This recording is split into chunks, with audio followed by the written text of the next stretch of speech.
সারা দেশে ঈদুল আজহার জামাত, লাখ লাখ মুসল্লি নামাজ আদায়, মুসলিম উম্মার মঙ্গল কামনায় দোয়া, দেশবাসীকে ঈদ শুভেচ্ছা প্রধান উপদেষ্টার। এবার প্রথম আমার বাচ্চাদের নিয়ে আসছি। আমি যে এই জায়গায় আসছি এটার জন্য আমার অনেক ভালো লাগছে।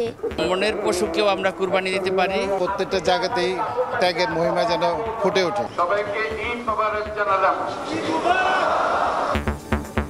12 ঘন্টার মধ্যে কোরবানির বর্জ্য অপসারণের মিশনে ঢাকার 2 সিটি কর্পোরেশন কাজ করছেন প্রায় 20,000 পরিচ্ছন্ন কর্মী।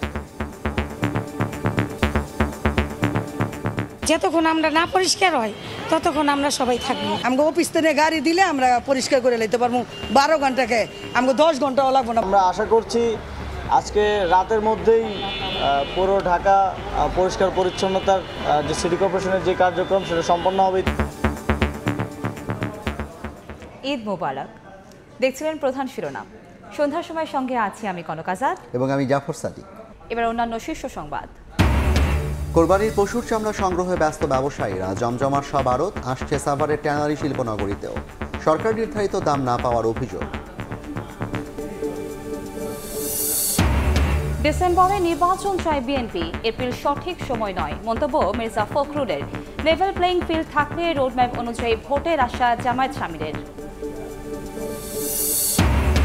ঈদ আনন্দে ভাসছে দেশ, কক্সবাজার সৈকতে ভ্রমণ পিপাসুদের উচ্ছ্বাস। সারা দেশে বিনোদন কেন্দ্রে পরিবার বন্ধুদের নিয়ে ঘোরাঘুরি, সিনেমা হলেও দর্শকের চাপ। এবং জাতীয় ফুটবল দলের ক্যাম্পে ঈদের উৎসব, পরিবারকে নামাজ আদায় করলেন হামজা জামালরা। ছুটিতে পরিবারের সঙ্গে আনন্দ ভাগাভাগি শান্ত মুশফিকদের।